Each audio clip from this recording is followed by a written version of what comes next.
Hello everybody. I'd just like to do a quick acknowledgement and just pay my respect to elders past, present and becoming known, and also for any Aboriginal people in the room today. So our topic is Sin City, Trailblazers and Tarts, which, I mean, what could be better than that? That's a pretty, it's a pretty cool topic, Trailblazers and Tarts and Sin.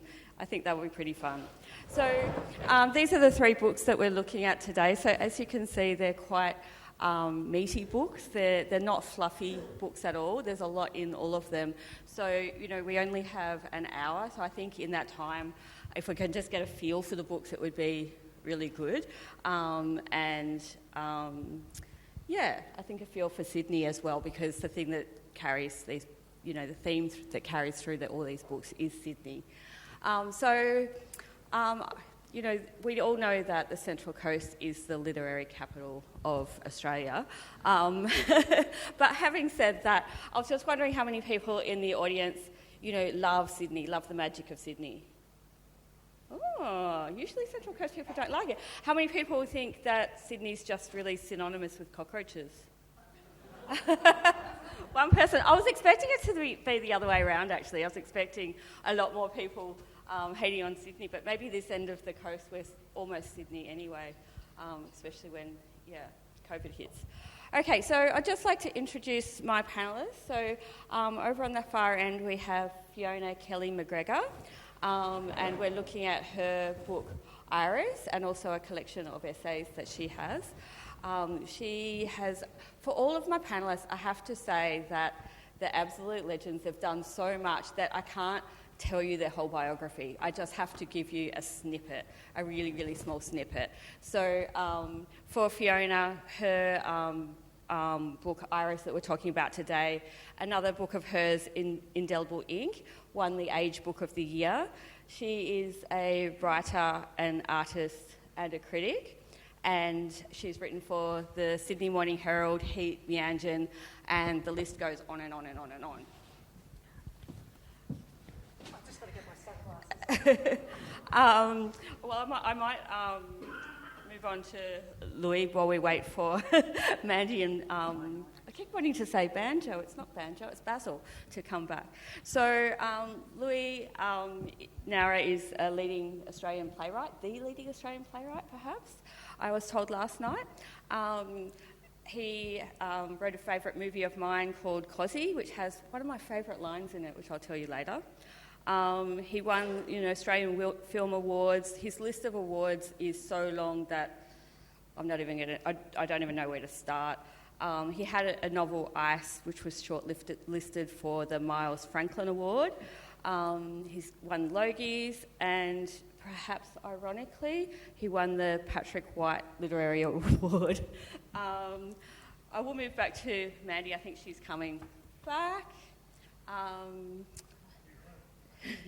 She's not coming back. She's coming back. Okay. So she has a beautiful puppy with her today called Basil. So Basil is maybe also a literary critic. So you can see that we have a lot of diversity on this stage. So Mandy has written fiction and non-fiction titles. One of her books, Dreamtime Alice, won the National Biography Award.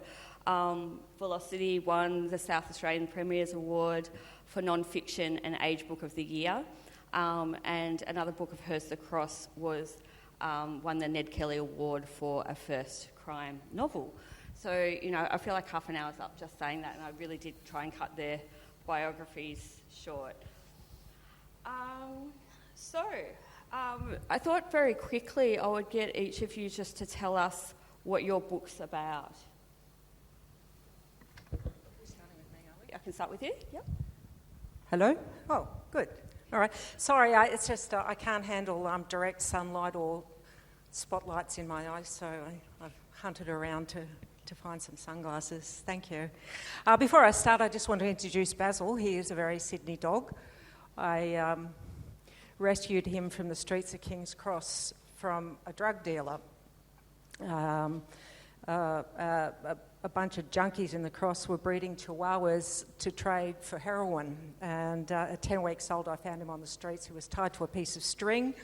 He'd never seen a vet, and he'd never even been bathed. So I carted him home, and Louis said, "We're not getting another dog." And 11 years later, he's still here. So yeah, he's a very, very Sydney dog. And he was with me all the time I was writing those dashing McDonagh sisters, who lived very close by to where we live now. The sisters, just to say briefly, they were, during the 1920s and 30s, they made 4 feature films. 3 were silent and 1 was a talkie. They changed Australian film in extraordinary ways. Before they came along, Australian cinema was set in the bush. There were Dad and Dave movies, bushranger movies, films about squatters and racehorses and things like that. But and the female characters were stuck in kitchens or milking cows. McDonagh sisters came along and said, no, filmmaking should be about modernism now. Sydney was undergoing a modernist change with the harbour bridge starting to being built, and all the new appliances arriving from America. And they incorporated the thrill and vivacity of living in the city into their films. So the biography not only covers their filmmaking career, most of their films were set in Sydney, and then goes on to trace what they did after they went on to other lives. I'll leave it there. Okay. Did you want to go next, Kelly? I mean, Fiona. It's Fiona Kelly, so yeah. So I wrote, my latest novel is based on the life of a petty criminal and busker called Iris Webber. And I spoke a bit about it this morning to some people that I recognise were in this morning's panel. It's essentially a historical crime novel that takes place in a Sydney that is a lot smaller, 1.5 million people as opposed to 7 million people today. I was thinking, anticipating being on this panel with Louis and Mandy, that we're experts in the inner city going back, say, 100 years, give or take. But Sydney now really is the western suburbs. That's where it's at. That's where the best art galleries are, the best writing school. So the city that this novel takes place in, the main area is Surrey Hills. There's a bit in Glebe, there's a bit in Darlinghurst, and there are flashbacks to Glen Innes and Hay. And but at the same time, I don't think it's the same as the city of your book, because I think the McDonagh sisters lived in Hunters Hill for a while, didn't they? Or No, they lived in Des Moines for a number of years, but mostly around King's Cross, Rose Bay. Yeah, and so my book doesn't go anywhere near the Cross. It's in Surrey Hills, and they were pretty different places then. Surrey Hills was a factory district, really polluted, not proper sewerage. The lines would have started to get put into place up on the ridges of Surrey Hills where the big houses still are. You might see them along Burke Street or Crown Street. But down at the bottom of the hill, Clisdale Street is the street where most of this novel is set. There really wasn't anything like that. And the house that most of the book takes place in, which from the public record, is this little tiny Georgian terrace house. The running water was a tap in the common yard outside. It would have been probably not even potable water. There would have been getting water from the tap, washing over a basin, a little dunny in the back, and the night soil collectors would come. But common to a lot of parts of Surrey Hills like that, it was so poverty-stricken that not even the night soil collectors could get down those little poo runs. So it was pretty desperate living, so yeah. And Louis? Right. The Sydney book is the third part of what turned out to be a trilogy. I'd written a long book on King's Cross, and then on Woolloomooloo. And then I said to Mandy, I might write one on Sydney, and she said, don't. And I went, all right, I will. And so one of the reasons I wrote on Sydney was I came up to live in Sydney in the late 70s from Melbourne, and I fell in love with Sydney, and really I was trying to find out and articulate for myself what I loved about Sydney and what was Sydney as far as I was concerned. And the 3 books, I don't do it in an absolutely linear fashion. I do the history of the district or the history of Sydney, but sometimes I break into chapters, like in the Sydney book, about the importance of weather in Sydney. When the Governor Phillip first came with the convicts, what really horrified the Marines and the convicts was the weather. Suddenly there would be thunderstorms and lightning would kill people. And the heat was so tremendous in the first couple of years that they would watch bats fall from the sky dead because of the heat. So weather is really important. Weather is really important in Sydney. You have a 10 degrees difference between the eastern suburbs and the western suburbs. And it really does change the way people look at their suburb. The essential thing about Sydney was it was essentially a port city. And that really helped the way Sydney-siders looked at the world, because the world came to them. And the first 30 years, we made money out of whaling, for example. And you had the rocks, and you always had a mixture of people, a tremendous mixture of people would arrive in Sydney and everything. And Sydney-siders, from the very beginning, loved this because they loved to party. And it really hasn't changed. And then I go into the history over the years, and I look at the history in a different way. Like the 1890s, I look at the 1890s through the eyes of 3 young women who wrote diaries about the 1890s and what they thought was really important about Sydney. Then later on, what actually happened is I decided to do 4 suburbs of Sydney that I hadn't visited. So then, because Sydney is suburbs, it's 657 suburbs. So I went to Mortdale, which is a hell of a suburb, and then Concord, which was called Uralla. It was based on the wealthiest woman in Australia in the late 19th century, early 20th, and she owned all of Concord. And she's forgotten now, but she was the wealthiest person. So in essence, when you're doing a book like Sydney, what you're resurrecting the dead, those who are forgotten. And that was part of the charm of actually writing it. And also, at the end is what I loved about Sydney. And I go into the crime and corruption, which is very important in Sydney. It goes right back to the convicts. And also the attitude to how painters in Sydney were very different and artists were very different from Melbourne. Melbourne is a factional, political city.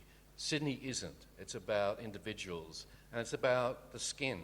So I go on about the painters of the skin, Norman Lindsay and everything, and why it happened in Sydney and why it didn't happen in Melbourne.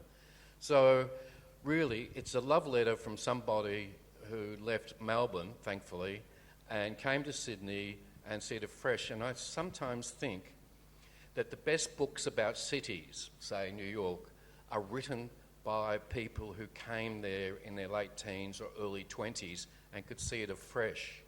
And I think what I've attempted to do is capture how I saw it originally.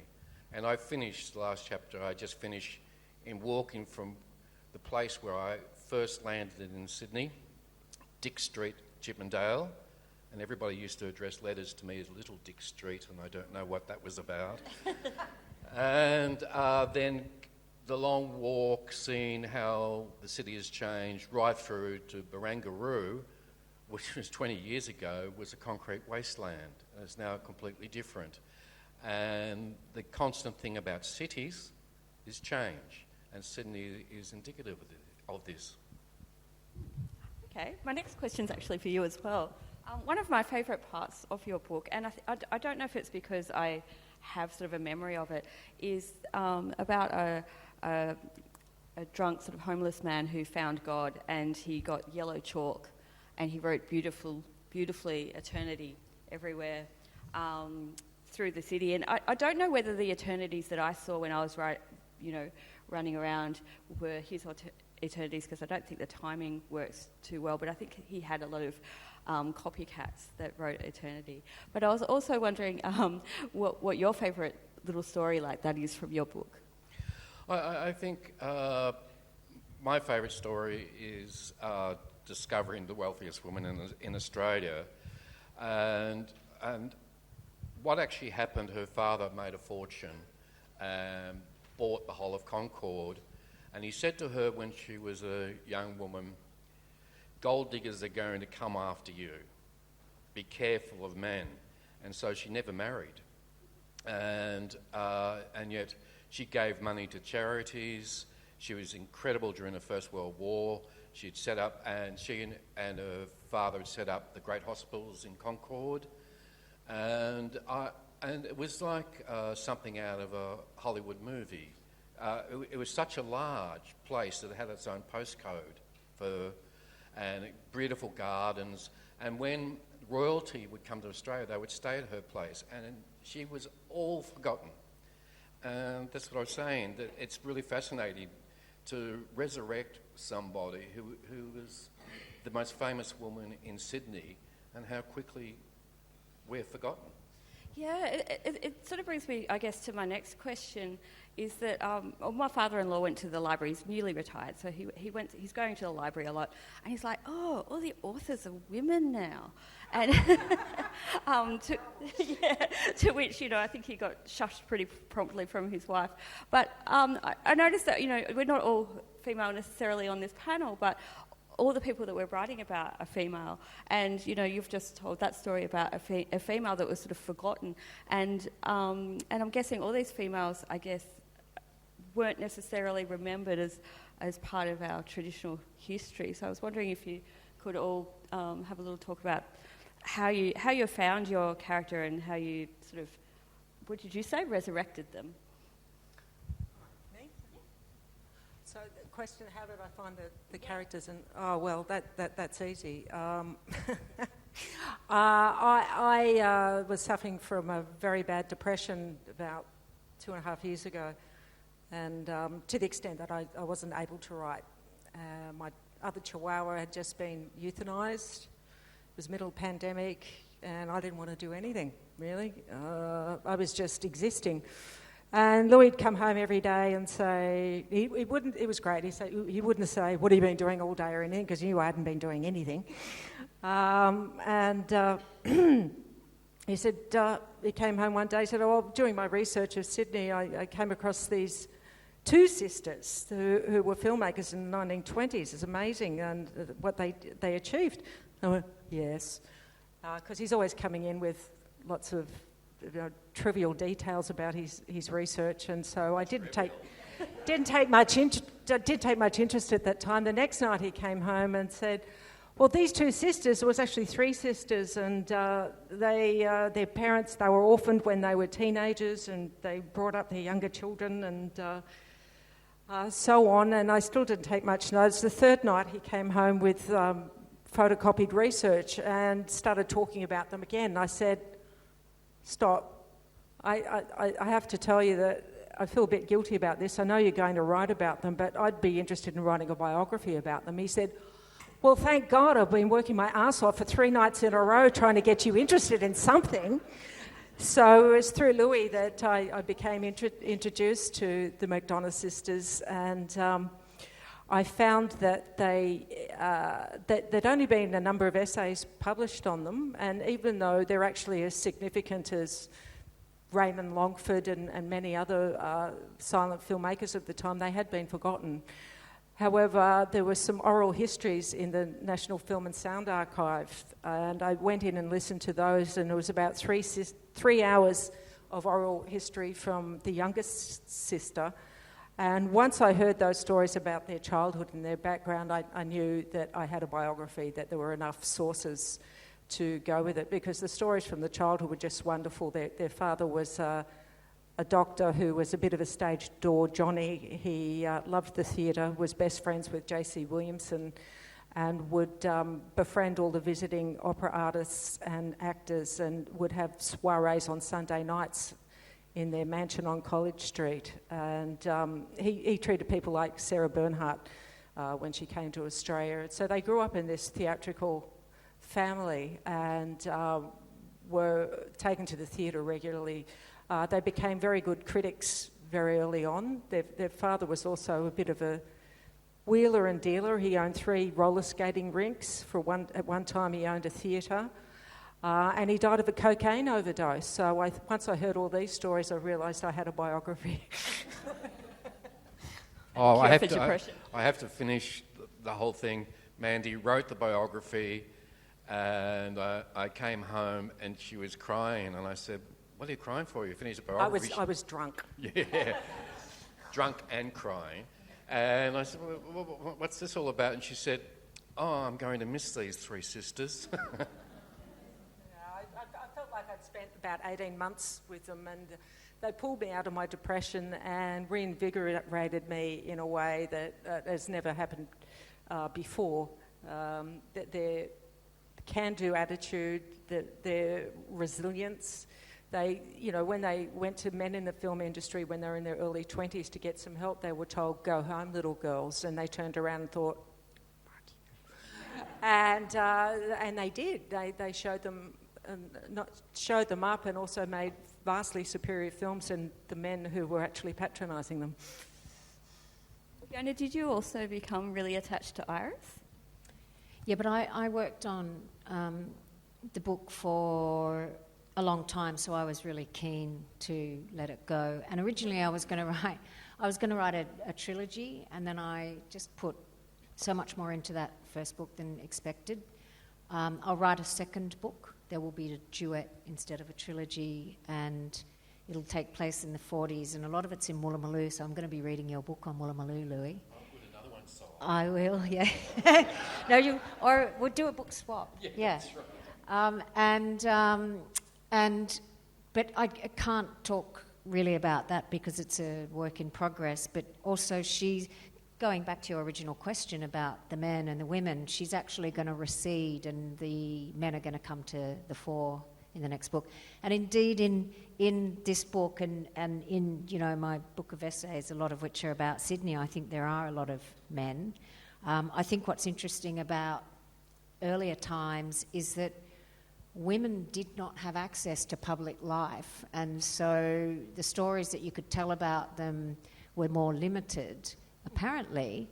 But the thing about Iris being a busker is it gave me this fantastic opportunity to get out on the streets and observe street life. And the other thing that busking and playing the accordion did was it made her into a musician. And when you're poor, and in those days, I mean, sing-alongs were a big thing, I think, even in middle-class households or at the pub.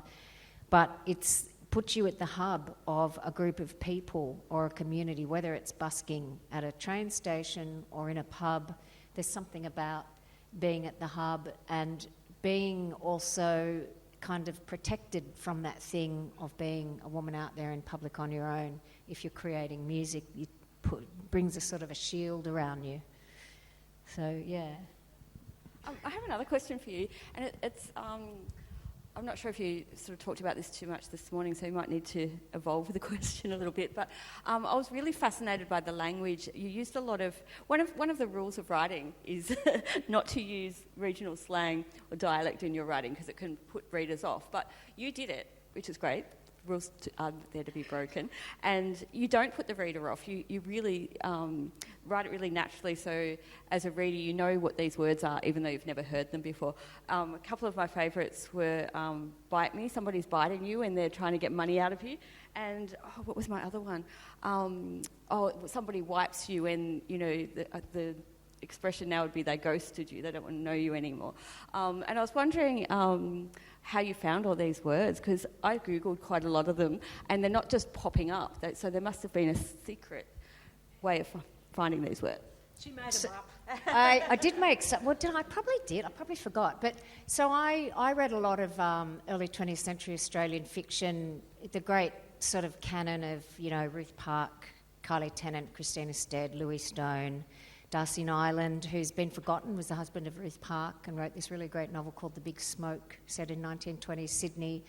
And all of those writers were socialists, and some of them are card-carrying communists, and they were really committed to observing the working class and the underclass. And all of them, therefore, wrote a lot of the vernacular language. And but everybody writes it differently. It's essentially an onomatopoeic spelling. And the other thing is it's a really dynamic language. It changes really quickly from year to year. And the regional variations come in and come out as people come into Sydney. And so I sort of built up a glossary in a sense. And then there were a lot of non-fiction sources. The police would sometimes write down... vernacular would enter into the police lexicon if it was relevant. It would end up in the police gazettes. And there was I've sort of haunted the second-hand bookshops. And 20 years ago, there was a magistrate called Debenham who self-published 2 accounts of his time in the criminal law courts. And his career began in the 30s or 40s. And he loved to put down the criminals that he tried, make them into characters and put down what they'd said. And so there was yet another version of what this language was and how it was spelt.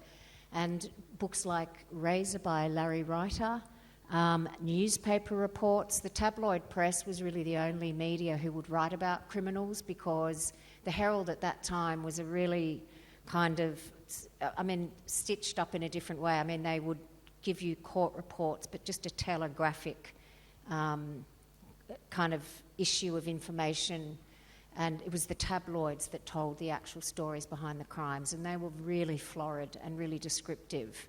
So I built up this glossary, and I was literally working with a glossary, and I did actually I did a doctoral thesis in this in order to have the sort of a discipline to do the research properly.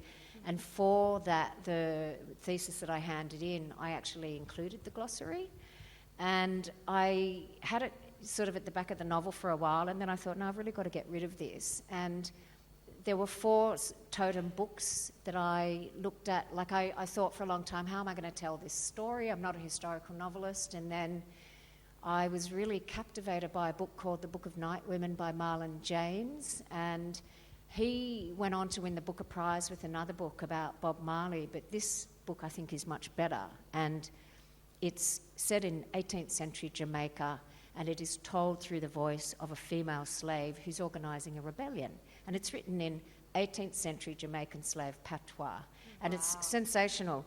And the way that our Antipodean white ear enters that language is essentially through all the reggae and ska music that I've listened to.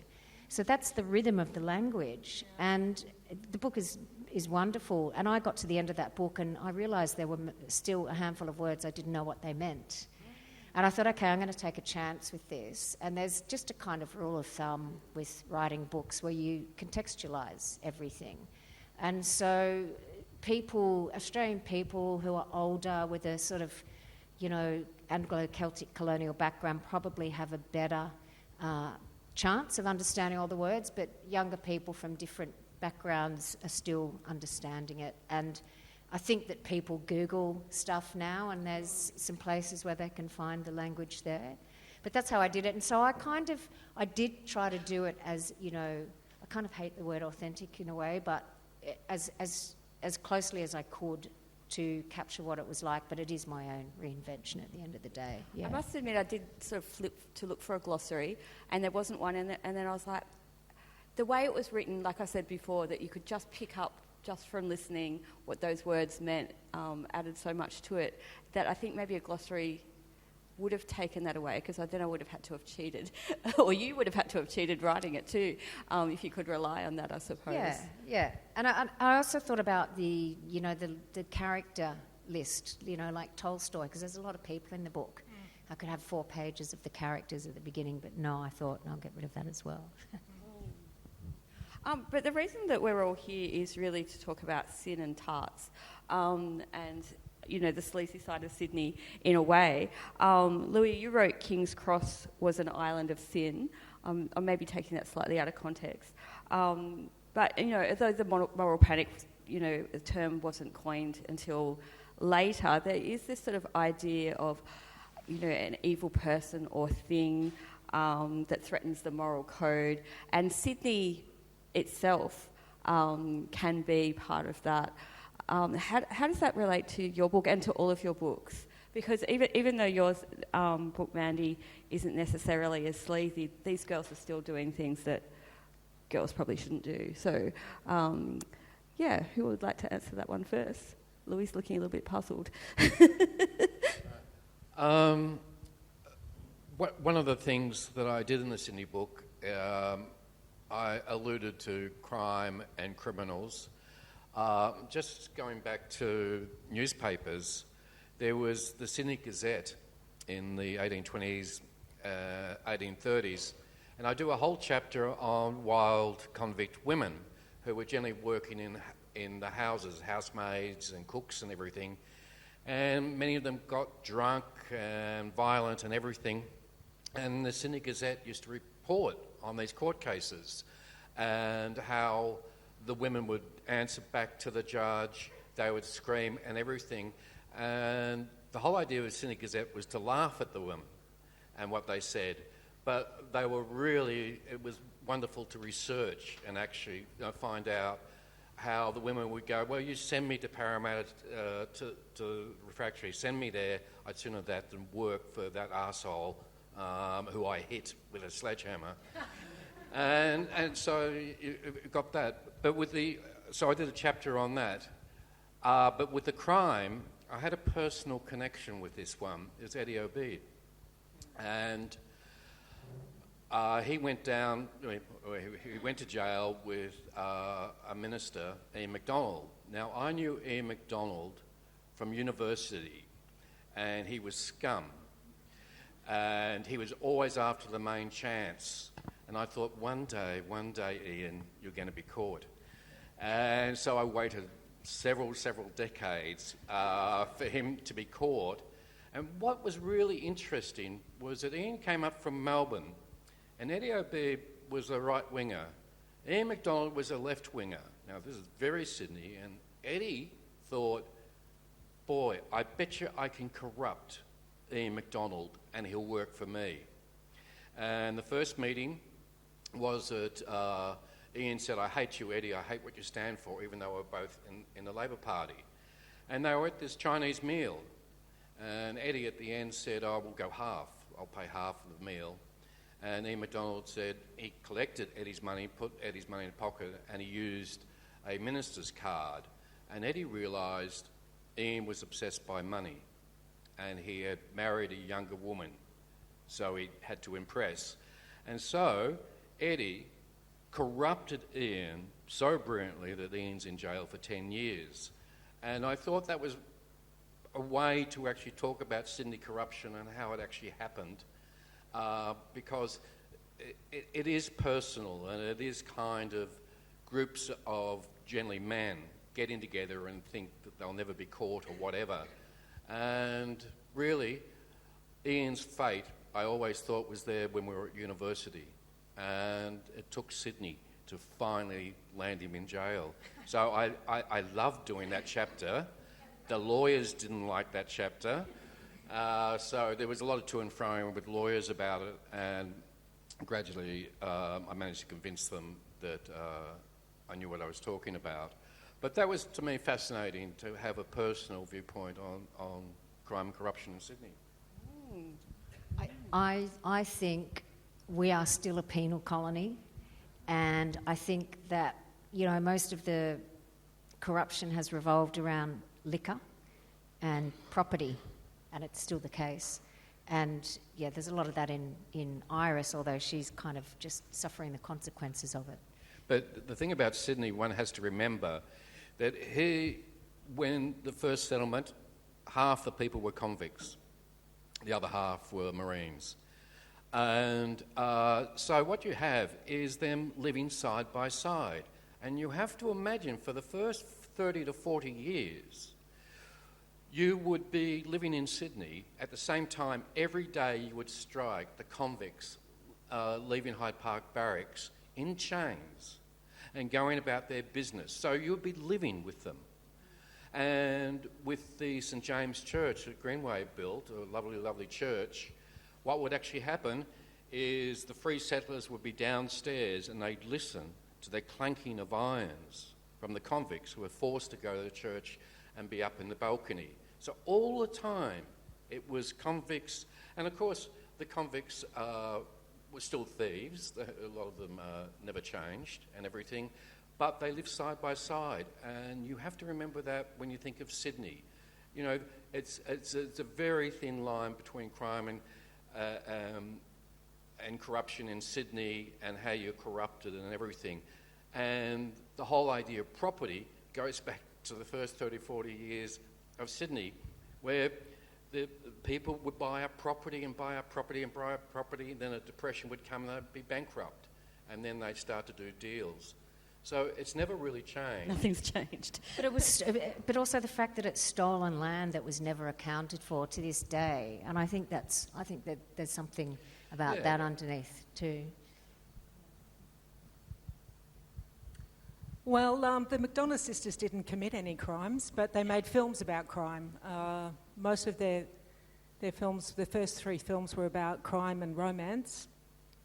Their most popular film was called The Cheaters, and it's about a criminal underworld, and the figurehead exacts revenge on the Attorney General by kidnapping his daughter as a baby and raising her to be a jewel thief. So she's raised as a jewel thief, and then she fleeces wealthy people.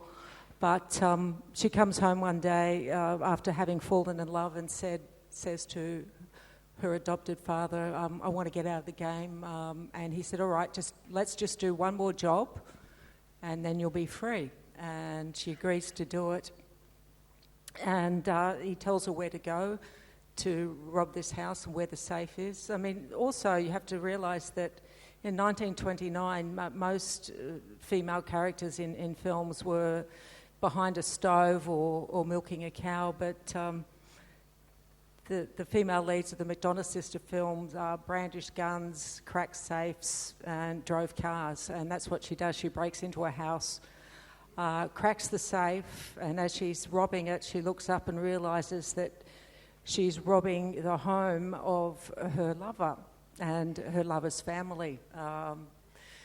The father comes down, and the father who comes down is actually her birth father, and so it's resolved when he drops the charges and she's reunited with her true family. So it's quite a convoluted plot, but very much influenced by crime. They were fascinated by it. Okay, I've got one more question for everyone, but after that I'll put it out for the audience to ask their questions. But, Fiona and Louis and Mandy all seem like, lovely people. What is it that makes you so fascinated with the dirty, gritty side of Sydney? Well, I grew up in it.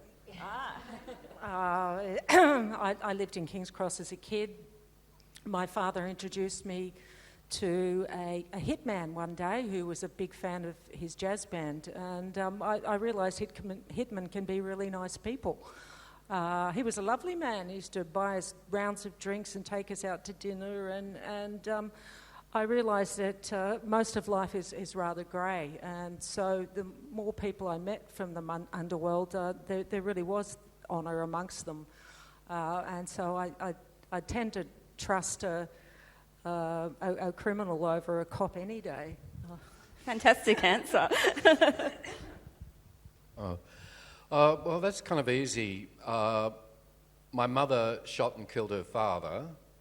My stepfather ended up in jail for beating the crap out of my mum and myself. Though when we visited him in jail, I said, "How's it going, Bill?" He said, "Oh, jail, at least I'm not with Gloria." That was my mother. And I went, "Yeah, fair enough. And he said, "But the real problem is you have to share a TV." And I went, "Well, you're in jail, surely you have to agree to that." And also, both my grandmothers ended up in the same mental institution, So by the time I got to Sydney, I was ready, for crime and corruption and everything. So to me, it was absolutely normal. And I remember my publisher of my plays said, Louis, your plays can be a bit violent and everything. And I said, well, that's what I grew up with. And so in Sydney, I think also in Sydney, it's such a grey area between crime and success. And the other thing about Sydney, unlike Melbourne's a rather Puritan town. With Sydney, you can be a criminal and still the rest of society accepts you. Now, I'll give you one more example from my book, is there's two major families I write about, the Fairfaxes and the Packers. The Fairfaxes were into art, high culture and everything. Warwick Fairfax wrote books of philosophy and he wrote plays. Now you get the Packers never read anything. And the Packers were vulgar and coarse. Now, the Packers were very Sydney. No way would they have been accepted by the Melbourne establishment, but the Fairfaxes would have been. That's the difference in Sydney. Yeah, Sydney's vulgar. Well, I grew up in on the other side of the harbour in a really conservative Catholic, Orthodox Catholic upbringing. So I fled to the Clifton Gardens. So I fled Loretto. But actually, so I haven't, yeah, exactly. No, but I haven't, I've actually written about that world as much as about the other world. But the other thing for me is that when I fled, and I was playing music in bands, and that was, 40 years ago or something, is that was the world where the art was happening, and then turning queer in the 90s, that was still a really renegade world. I mean, decriminalisation only had happened less than 10 years earlier. And there's a lot of that world in my book of essays, actually, that Sydney going back 20 to 30 years. And it is like you were describing, the party town, which I loved and I got involved in really quickly.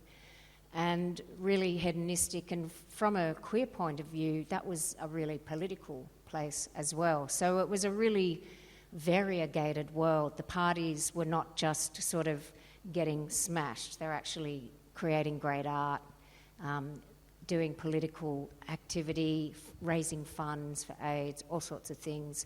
It was a really rich, rich world. And that culture's extant, that's going on still, and there's probably a big revival. And in fact, two of the people from that culture, well, you would know, the Naughty Noodle Funhouse here, Glitter, was forged in that world in Sydney in the 90s.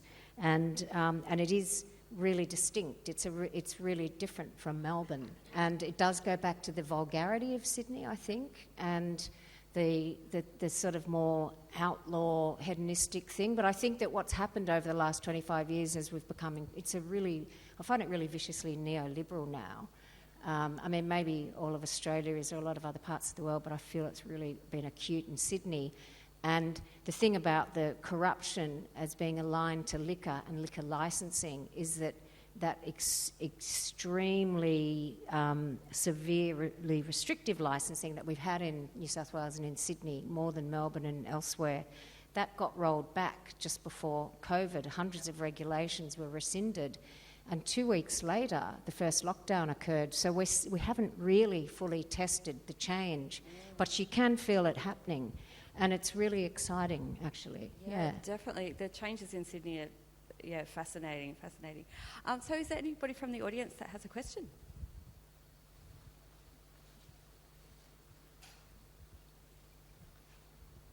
Hi.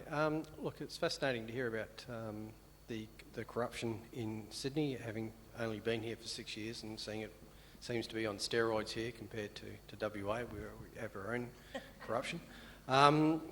What I find interesting, if you want to comment on, is besides the property and the liquor from the history, how we can have two casinos in Sydney, both shown to be totally corrupt and laundering money, and yet they still exist. They're still run by some very powerful families, and then along with that, more insidious and obscene pokies that are emboldened by the government on both sides. How would we get rid of that? It's a cancer to our society, so it's interesting. The irony is that the Labor Premier introduced pokies into Sydney, Bob Carr. And he thought it was a lesser of evil, and it's proved to be really a terrible, terrible decision. And I go into my book about just the sheer waste of human lives that gambling causes and everything, and Bob Carr did. But you see, Bob Carr didn't really know about gambling. He knew about Marcel Proust. And the Civil War, of course. And so I think somebody just mentioned him, what about the pokies, Bob? And he had no idea what they were talking about. And the sniffer dogs. Yeah, sniffer dogs. So, yes, that's always been a problem. And I think the thing is that there's still illegal casinos operating in Sydney. Several are operating next to Star Casino because people find that much more exciting. And you must remember, right back into the late 40s, early 50s, all through the Cross and down on Double Bay, it was all illegal casinos, and politicians used to go there, famous people used to go there, because it was thrilling. And what I say in the King's Cross book, that King's Cross is the id of Australia, or was the id of Australia. It's where you went to find sin, to find another aspect of yourself to express, and everything else like that. Yeah, and so, or strip shows, or whatever, alcohol sold after hours and everything. And going through with the King's Cross book, the same as Sydney book, I realised that people want this, that cities need a safety valve, and it's generally about illegal things and exciting things.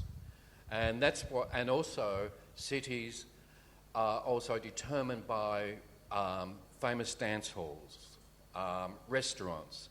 And I spent a chapter about two famous men in the 30s to the 50s who ran Romano's and Prince's, the two top-class restaurants that define Sydney for overseas visitors and everything. So you've got to remember, food does it, alcohol does it, and sleaze does it, because people don't want to be good all the time. There is an evil aspect to every human being, and many times it wants to be expressed, and it wants to go to a place like King's Cross before year 2000. And Sydney really helps express those things.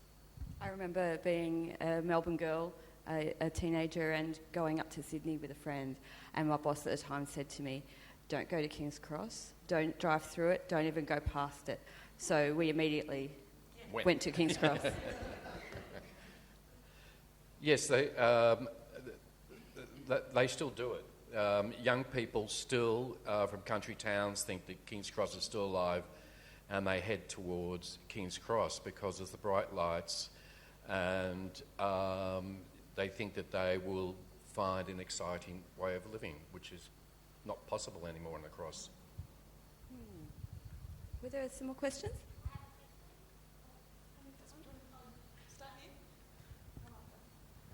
Is it on? Yep. I just wanted to ask where the sin and tarts are now, because my feeling about Sydney is I've had my grandparents lived in the inner city in King's Cross and Leichhardt, and my parents did, but it was a working class. The working class owned the inner city when I was growing up. But it feels now like it's only the wealthy who own Sydney now. And I just, so have the sin and tarts left, or are you... So is your question, where are the tarts now? Yeah. We were talking about this actually in the green room. But it's also like, what begs the question, what is sin? Like, what's wrong with sex? There's nothing wrong with sex.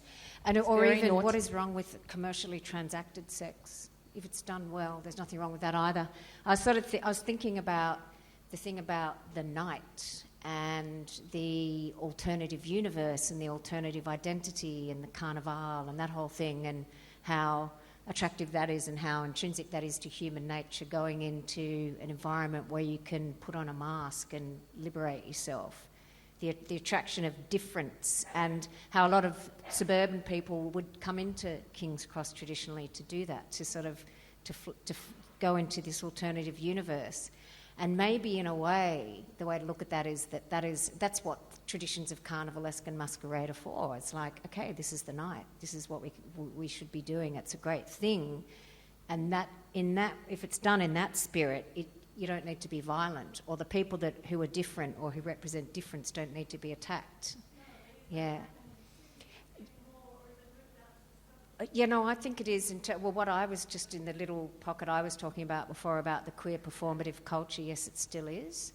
The sex industry, there are a lot of places all through the suburbs, Granville, Parramatta Road. I think King's Cross is pretty developed and wealthy now, but you two would know better.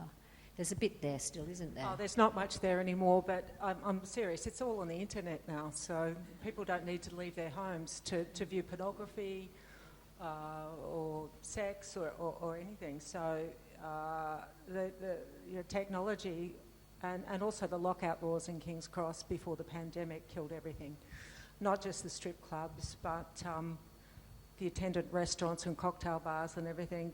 People from the suburbs would come and have a meal at the Cross, so they wouldn't just go to a strip club and then they'd go to the clubs later. But because of the lockout laws, if you didn't have any ID, you couldn't get in anywhere. So it was the lockout laws that killed it, and then pandemic and the internet, so that's all gone. There are some big barn-like strip clubs out in Western Sydney that are sort of huge, and to strip there you have to actually pay the house a couple of $100, and then you basically get your money back by the guys paying you to dance. But if they don't pay you to dance, you sort of dance anyway, and a lot of the times the girls can end up owing the house the money. Yeah. But one of the things is King's Cross was very successful. For a long, long time it was the vanguard of modernism, of sex, drugs and everything. But it's so successful that all those things have gone to the suburbs. The suburbs used to be dreary, which is why suburbanites used to go to the Cross. And now you can get strip clubs and prostitutes in Canterbury Road, say. But also you have to remember that it used to be hotels, where you used to stay in hotels in the Cross. There was about 12 major hotels. And so, guys used to come down, women used to come down for the weekend and spend all the time in the Cross. Now, all those hotels have been renovated into apartments. So you don't have that trade, and you don't have the strip clubs and everything like that. And so it's a very different world. And also I think that it used to be, as I write in a King's Cross book, men used to come to the Cross because they'd get the sort of sex that their wives wouldn't give them. But now, sexual mores are... yeah. Their wives have evolved. Yeah. Their wives are on OnlyFans, Yes, so King's Cross has actually been burnt by its own success. And Mandy and I know we've sometimes done tours of King's Cross, and people, middle-aged people, especially women, come on our tours and they go, oh, I left the Cross, I love the Cross, and I went to the suburbs, I had children and everything. And so it's a nostalgia trip now. And invariably they say it was the best days of their life. Hello there, guys. Moving away from the Cross to Surrey Hills, Darlinghurst, Oxford Street, Fiona and Louis, do you guys cover the Sydney dance party times, with the amazing emergence of the gay scene in the late 80s, 90s, when ecstasy came around and there were the sleazeballs and Mardi Gras, the all-night freedom and liberation, which was just... Sydney was the capital of the world for it, and San Francisco was great too, but Sydney was it. So do you guys cover that at all in your book? So I'd love to know. Yeah, I've got all of that culture's in this book of essays. This kind of... What's the name of the book? Buried Not Dead. No, but this goes back to... there's a lot of writing in there on Sydney queer culture going back to the 90s and late 80s. And it's there's an essay about a DJ, and there's another essay which is vignettes of sort of different parties, and mixed in with... I mean, I've got this thing about dancing. I think I might have said in the previous session, there's like this trope in from my second book onwards, there's some kind of climactic scene on a dance floor. I think it's this beautiful kind of timeless, ubiquitous tradition of people dancing together, and they will do it even when they're dirt poor, even if they make a rhythm just by, banging a stick on something, or if they're doing it in some really plush nightclub. It's just some kind of non-verbal communication that I think is intrinsic to all cultures, and that's where I'm coming from when I write about dance party culture. Yeah. I've written an autobiography, and I was so blessed to have been a part of those times, which is monumental. And I am not walking, but because I danced all those nights endlessly, and in London, I don't mind missing out walking because my dancing legs did so well. Best time of unification of the world was unforgettable. So I will buy in that book. Yeah. Thank you. And the thing about the gay Mardi Gras is, again, a lot of flesh is involved. That could only happen in Sydney, summer, unlike Melbourne. There was a comedy series one time that did the Melbourne version of the gay Mardi Gras, and it was a couple of snivelling Melbourne people in duffel coats and desert boots, on the back of a truck trying to party on and everything. You think, well, that's the difference between the two cities. Having a latte, yeah. And that's, again, that's the thing that I love about Sydney. Here you've got, supposedly, a lot of people say Sydney's very macho and everything, and yet it's got this really, really strong gay culture. When I was in Melbourne, they wouldn't put on my plays. You had a radical theatre company who hated what they called poofters, and you had a conservative company. And I was coming up to Sydney to live, and they said, if you go up to Sydney, the gay Mardi Gras runs the theatres up there. And when I go up to Sydney, I thought, thank God they have the best directors, they have the best actors and everything. Best costumes? Best costumes. And so it's a totally different world, Sydney. And I think that gay sensibility, especially in theatre, it became really attractive. And they were very open to swapping stories with Sydney Theatre Company and Belvoir and everything. It was nothing like that in Melbourne. Theatre companies hated one another. So it's a very different environment.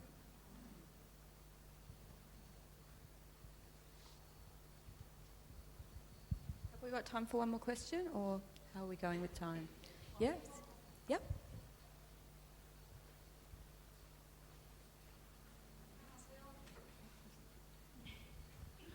Thanks very much.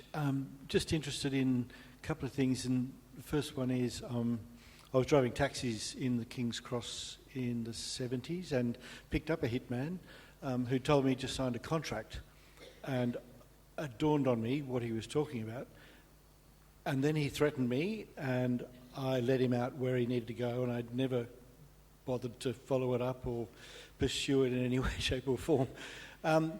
And that epitomised to me the cross of the 70s.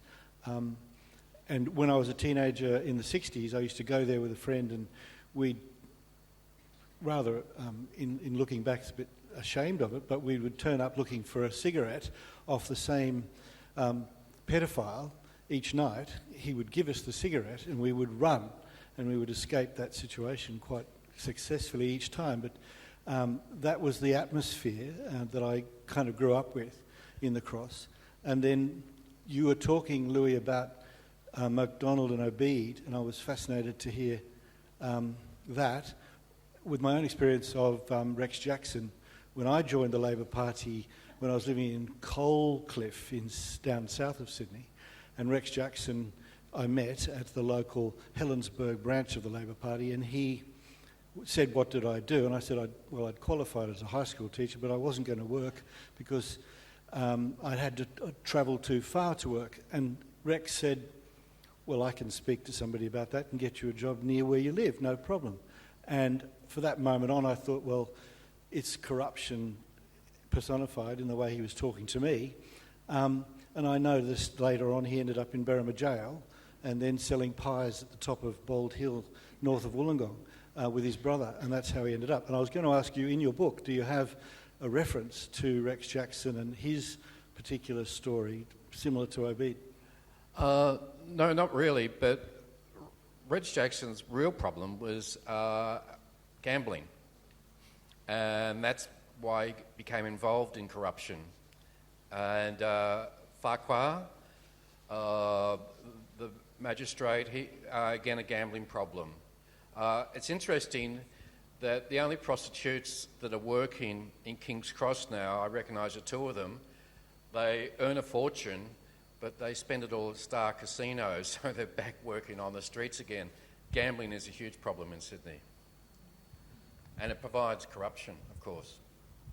Okay, well, thank you very much. We could talk to you all forever.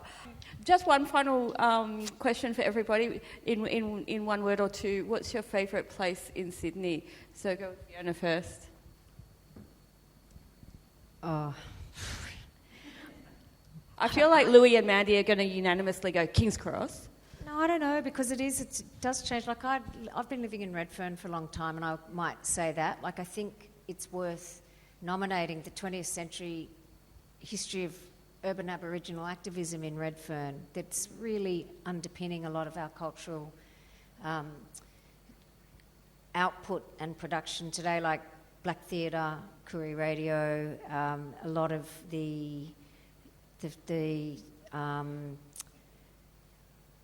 sorry, I'm losing my grip here, but no, a lot of the really significant people in the arts and in politics, Indigenous people, Redfern was a big place for that, and there are vestiges of that, even though a lot of that community has been shattered by people being moved out of the city. But it is still one of my favourite places, and I really still love the harbour because that natural environment thing, and I still love Bondi Beach, and yeah. Good. And I love the western suburbs too, actually. That was great for one or two words. Perfect.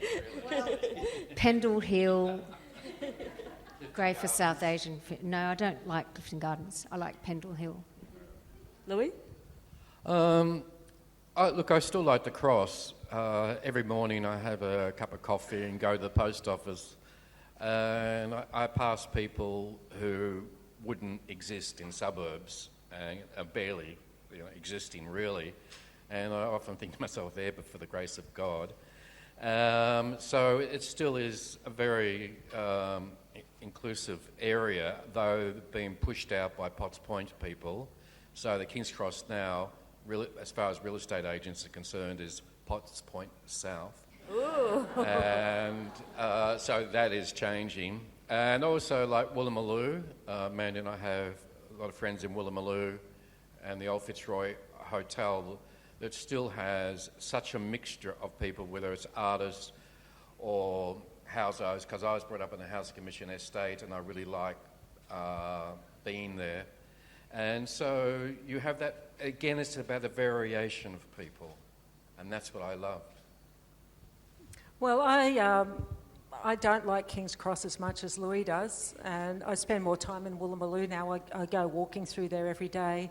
Not only is it physically beautiful because of the terrace houses and the historic homes, the harbour, it's beautiful. I walk around there every day. But like Louis, I love the working class community of Woolloomooloo. It's full of so many characters, and it's very reciprocal community. They all help each other. There's a lot of crime down there. You can pick up a suit really cheaply or whatever. There's always scams going on. It's wonderful.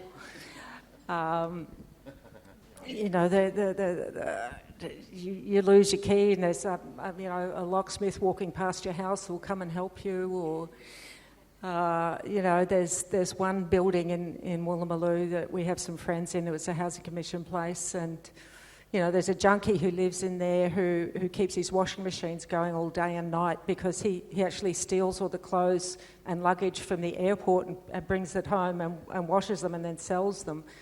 And the people downstairs got sick of the sound of the machines going day and night, so they cut his electricity. So he moved into the laundry and used the laundry facilities there. But because he had moved in, he couldn't do any cooking, so he lived on eggs boiled in a kettle. And so it's these kinds of stories that keep me going. I adore them, and they're an endless source of material for Louis and me. So That's why you live it's there. my favourite place. Well, thank you, everybody, and thank you to Basil for being so cute.